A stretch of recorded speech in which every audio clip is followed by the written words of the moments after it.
तर दोन व्यापाऱ्यांचा गुलाम बनून जगणार नाही असं उद्धव ठाकरे यांनी म्हटलंय। मेलो तरी बेहत्तर, दोन व्यापाऱ्यांचा गुलाम बनून जगणार नाही। उद्धव ठाकरे यांचा मोदी आणि शहांवर नाव न घेता निशाणा। मी गद्दारांसोबत गेलो तर मला किती कोटी मिळतील असंही उद्धव ठाकरे यांनी विचारलंय। बाळासाहेबांनी मराठी माणसाला जगायचं कसं हे पहिले शिकवलं।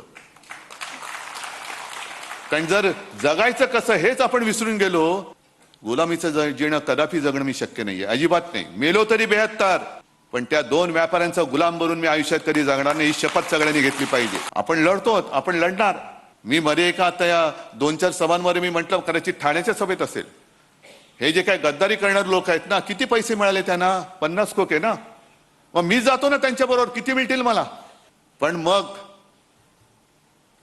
मला यांचं नाव घेता नाही येणार, यांचं नाव नाही घेता येणार मला। मी नालायक म्हणून या पिढीमध्ये, या घराण्यामध्ये जन्माला आलोय, हा शिक्का माझ्या कपाळावरती मी कधी लागू देणार नाही।